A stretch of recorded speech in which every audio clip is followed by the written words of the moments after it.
Wall Street Memes Casino, I'm fine. and Sportsbook.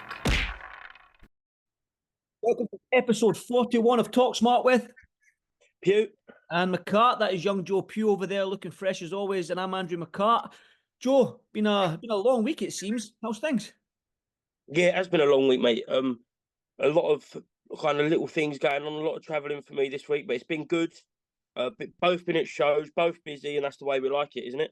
That's definitely the way we like it, mate. You have got a busy May coming up, it seems. So have I. So we've got a lot to talk about next month, but let's talk about things that have happened this week. And I want to start off with Anthony Joshua's TalkSport interview, where he basically said His Excellency has told Joshua that he will be fighting the winner of either Zhilei Zhang, Deontay Wilder, or Dubois Hrgovic in September at Wembley. I'm happy with that. I know who I want him to fight. If I had to pick the four, I'll give my opinion in a minute, but if I had to pick out those four fighters who I want Joshua to fight, I think I know who I want. But yeah, your thoughts on that, and give me who you would prefer Joshua to fight in September at Wembley. But yeah, I think it's kind of was expected that Joshua could be headlining a Saudi-funded show at Wembley in September. Good to hear it from Anthony Joshua himself, kind of confirm the rumours. Yeah, glad to hear that it's going to be the winner of Dubois Hrgovic / Zhang Wilder.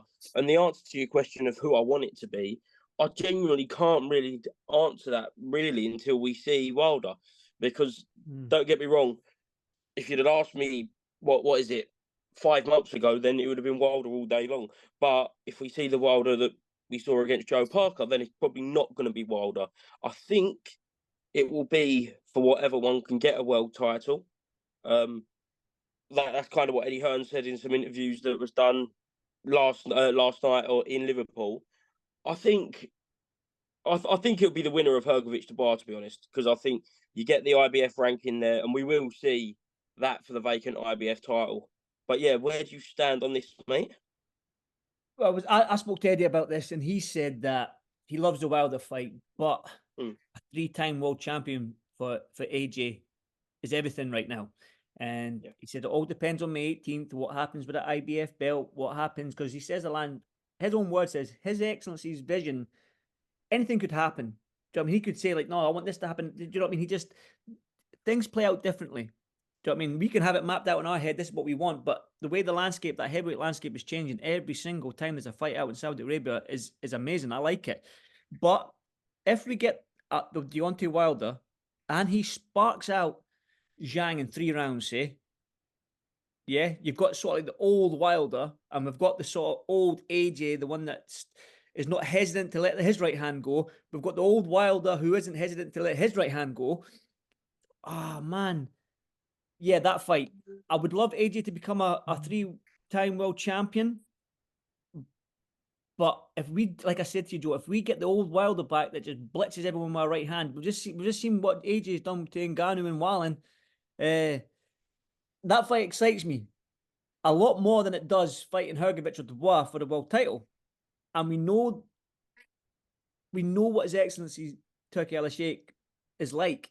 Do you know what I mean? And the way his vision works, he could say, fight Wilder, beat Wilder, then we'll give you Tyson Fury for the WBC. But it's just, again, I know you're coming from, and it probably will be the winner of Hrgovic Dubois if that IBF belt comes free and Wilder doesn't put on that devastating performance against Zhang, or even if Zhang wins. But yeah, I just think that for pure excitement, if we get the old Wilder and the old Joshua, because this fight's been brewing in that pot for how long, Joe? 5, 6 years maybe now? A long, long time. So that fight excites me, but I think I agree with you, mate. I think that if everything just plans out the way we all think it's going to plan out, then he'll fight the winner of Hrgovic versus Dubois. But either or, it's going to be an exciting time. September, Riyadh season, Wembley. You're lucky you live near London, mate, because I don't think I'll get a shot down there. I'll never get a London show anymore. But I might just twist Coogan's arm a little bit and see if he can get me down there for that one, because that seems like it's going to be another 5v5, doesn't it? And it's going to be exciting.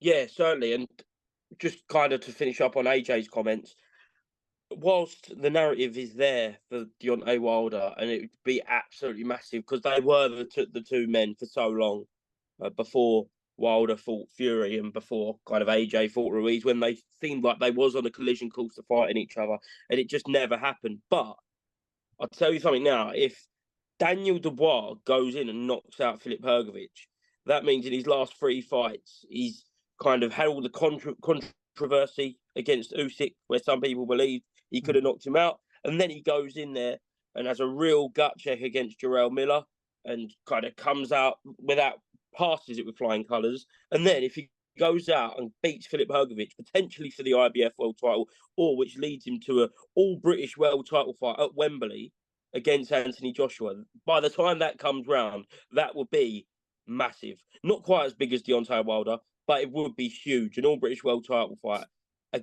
with Dubois and AJ. The thing is, I'm not counting Dubois out against Hrgovic. I'm not at all. You just mentioned that. I know. I'm just saying you just mentioned Dubois' last 2 fights, which again, the controversy with Usyk fight, was it a low blow? Did he hit him to the body? He's got the power. He's got the power to hurt you, and we saw that against Jarrell Miller. Jarrell Miller was at 100 pounds or so, 90 pounds heavier than Dubois. Dubois stood in the pocket with them, landed some heavy shots, and it ended up getting a TKO victory over him. So I think he's learned from that Usyk fight and maybe the Joyce fight that, and he, in his own words, when I interviewed him after that Jarrell Miller fight, Dubois was like, I had demons to exercise, I had people calling me this, that, and the next thing, and I think I proved them that I've got the heart to go on. And I think he did. And I think with Hrgovic's last couple of performances, if you're going off the body of work of late, of the last 2 years, do you know what I mean? I think Dubois is probably in the better run of form in terms of opponents, gut checks, harder fights. Usyk and do you know what I mean? Usyk and Jarrell Miller.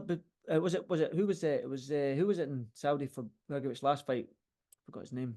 Mark Demori. Mark Demori, yeah. And although Zhang fight was a controversial one for Hrgovic, a lot of people thought Zhang won, some people thought Hrgovic won. But I would say the body of work in the last couple of fights, you would favour Dubois. But obviously Hrgovic is the clear favourite. But I'm not counting Dubois out on this one. Yeah, I'd quite like to see the odds on it because I think Hrgovic will be his favourite, but I don't think it would be as much as a landslide by the odds as it was maybe 12 months ago. No, I totally agree. And yeah, again, it's going to be a 5v5 on that card as well. And that's it. That again, we were all guessing last time out when we got the weights. Me and you were on this podcast. We were going, oh, the featherweights would be this, the light heavyweights would be this. And I think we've done all right, didn't we? I suppose in our I think we did, mate. I think analysis we did. of it all. But again, it's going to be another 5v5, and it's going to be exciting. It really, really is. And I sort of like this dynamic to it, because I think although boxing is a dangerous sport and it's a fight, you've got to throw in that entertainment. You've got to get people involved, fans involved. Do you know what I mean? I think Eddie said to me that as well a couple of interviews ago that it's all well and good the product in the ring. It's the product out the ring to get everybody talking. And I think boxing is getting there now in terms of the 5v5 and all this stuff that's happening, narratives happening here, there, and everywhere. And it gets people engaged. It's like a Hollywood movie almost. Yeah, definitely. I think that segues us nicely into the Liverpool show, because I think one of the fights being spoken about could be Dennis McCann versus Pete McGraw, who come back to winning ways on Saturday night after his shock loss against O'Quinn. You was there. Let's fire straight into it, mate. Yeah, Peter McGraw, solid performance. You could almost forgive Peter if he was sort of like a wee bit tentative and didn't want to engage because of obviously the knockout loss to Jericho O'Quinn in his last fight. But he was on the front foot. He was forcing the pressure. It seemed like he was wanting to prove to people that doubted him coming up the amateur ranks and saying that he well, you know what it's like after a fighter has a loss, man. They get written off straight away by 99% of boxing fans. But it seems like Peter was out to prove a point, and Mark Leach is hard to pin down. Do you know what I mean? Because he's got that sort of back to the ropes, rope-a-dope sort of style, throwing up uppercuts, little bob and weave. So it's hard for Peter to find an opening. But he did what he needed to do. He won the fight. He got back to the media room with me, and he said, "Listen, I want that Jericho O'Quinn fight, and if I don't get it, listen, I will get it in the near future. It will happen because he's so hell bent on getting that fight made and getting that righting that wrong." But he said to me, the fight that makes sense now is that Dennis McCann fight, and I said to him, "Listen, Dennis has got a win over in your gym against Bradley Strand last outing, so it's 1-0 to sort of that side of the, if you want to say it's 1-0 to Dennis McCann, but." He wants that fight. He wants that British title. He wants that fight against Dennis McCann. And like I say, when I spoke about narratives and storylines, there's that little storyline there that Dennis already beat a friend of Peter McGill's and Bradley Strand last fight. So again, there's that backstory there. And that's a good fight because Dennis McCann, Peter McGill, you look at the way they fight. They're intelligent fighters that. Well, I think it'll be a good fight. I think we'll see a little bit of drama in this one, if it gets made. Yeah, look, I don't think it'll be happening next, to be honest, because I think Dennis McCann is looking to get a win over Ryan Baluta after the draw last year. He's been really kind of vocal about wanting to right that wrong, if you can call a draw a wrong. But under this new gym at the Rotunda, I think we see a new Dennis McCann against Brad Strand. So don't get me wrong, I'd love to see the Pete McGrath fight. Maybe down the line, we spoke about the Saudi card there, but I do want to see that Baluta fight next, probably just as much as well.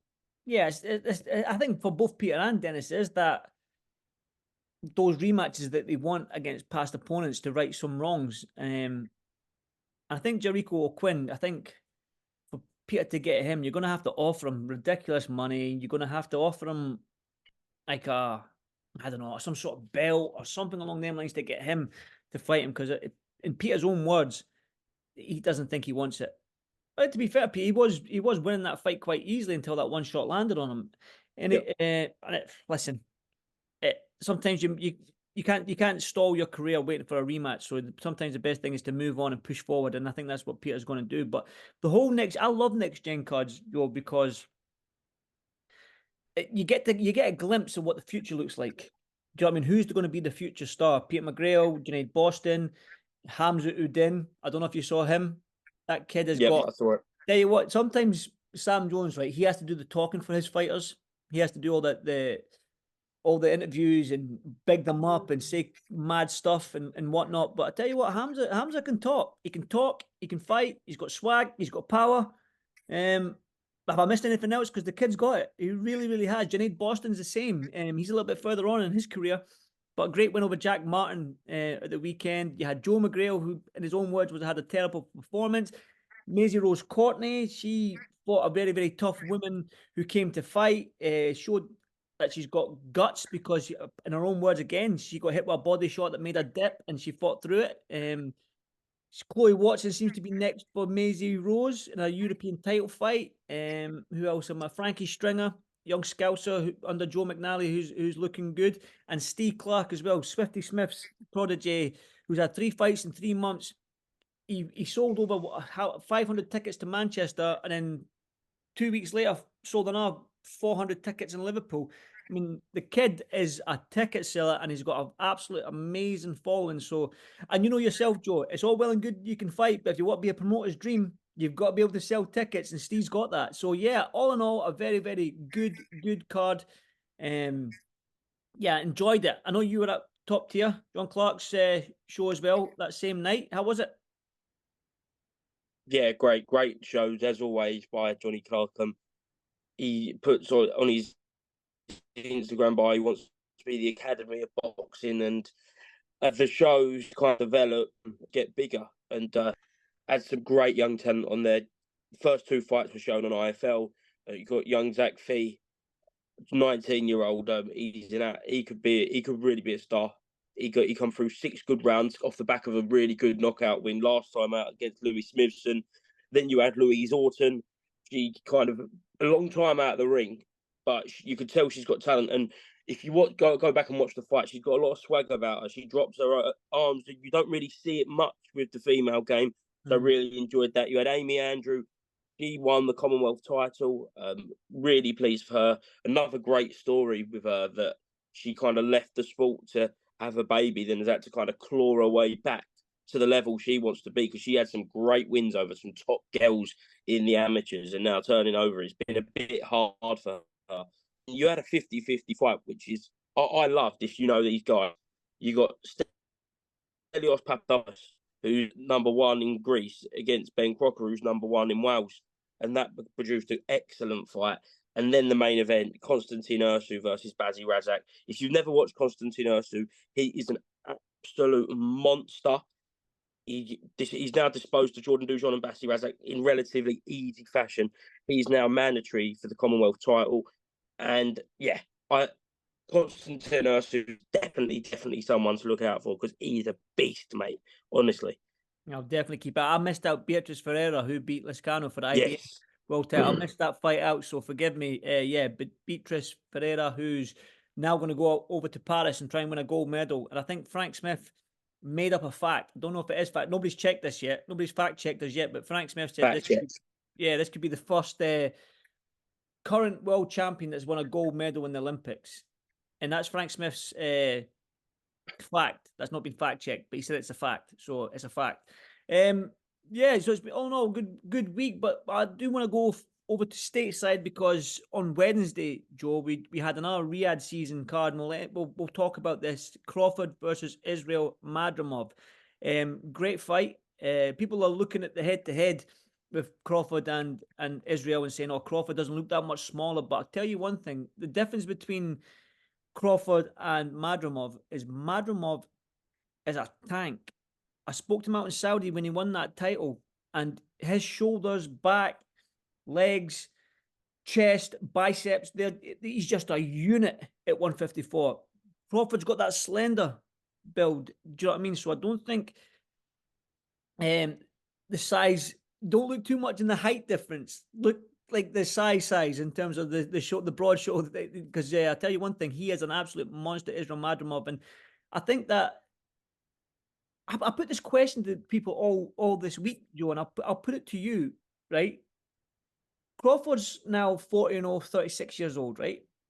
Mayweather's got to 50-0, and there was a lot made of this 50-0 and equaling Rocky Marciano's and whatnot. If Crawford does that, right, and he goes on to become undisputed at 3 different weights and goes up to 160 and then does all that at 160, maybe wins a world title there, gets to 50-0, equals the Mayweather Marciano, who would you say, Joe, again, it's a tough question, who would you say has had the better career? Would you say Crawford or Mayweather? Again, the opponents and stuff like that, but it's an interesting one, isn't it? It certainly is, and I think a big deciding factor is if Crawford gets there, who those next couple of fights are going to be.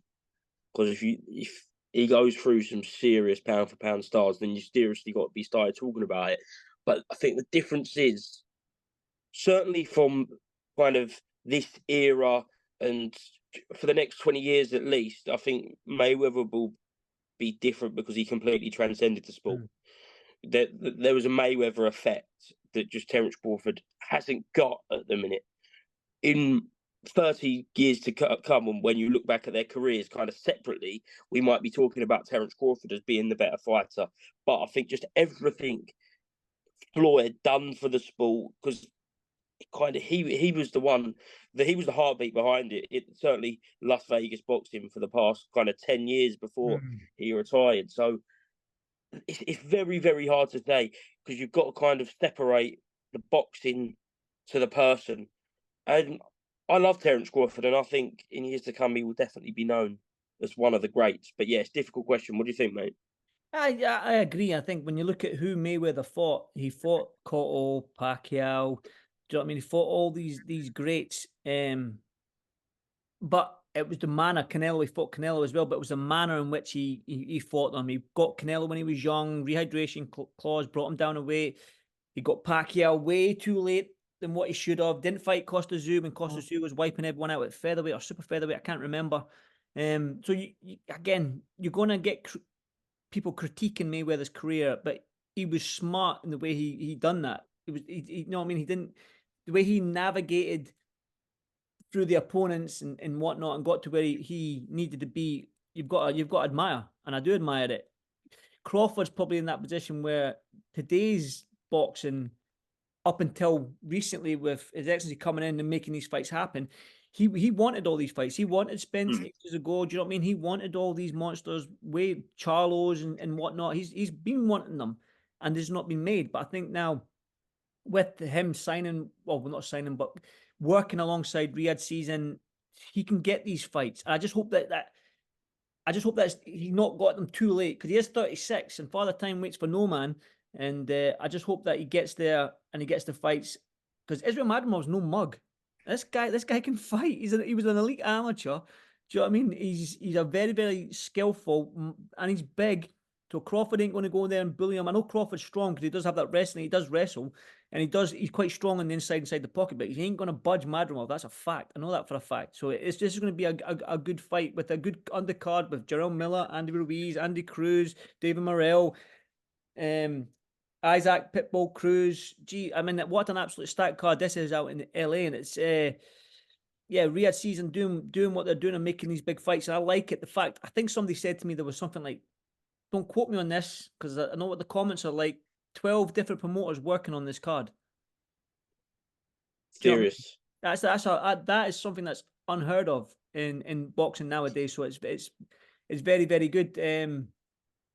So I mean, this May coming up is going to be an absolute hectic month. Joe, I know you're out in Saudi for the undisputed heavyweight crown. Then we've got Jack Catterall and Josh Taylor. Then at the end of the month, 1st of June, we've got that 5v5. There's so much going on in the build-up as well. Probably missed some other stuff that's happening. We've got Lauren Price against McCaskill as well on the 11th of May. So yeah, it's going to be a busy May, mate. But we're going to enjoy it, ain't we? Certainly are, mate. We've got weekend off, no show in the UK next week because we have got Canelo versus Munguia over in the States. But then it's action-packed. Then it's every weekend. Go, all leading up to that big 3 weeks. The big 3 weeks of the undisputed Taylor Catterall and then the 5v5. A lot of travelling and a lot of good times to be had because we're all having a good time with this boxing at the minute, mate. We certainly are. And Joe, before I end this this call today, it's Monday, normally do this on a Sunday, so I just want to pay tribute to my friend Willie Lemond. It's his funeral today, so he's going to be sorely missed and I'm going to miss him. And yeah, I just want to pay tribute to him because he was a living legend. Do you know what I mean? So, yeah, I just want to pay tribute on my friend Billy. I'll see you soon, mate. Yeah, certainly, mate. And send my regards to everyone up there. I'll certainly be thinking about him tonight, mate. But, yeah. Hey, mate. Well, listen, you stay safe, mate. I'll speak to you soon, brother. Speak to you soon, mate. Cheers, mate. Wall Street Memes Casino I'm fine. and Sportsbook.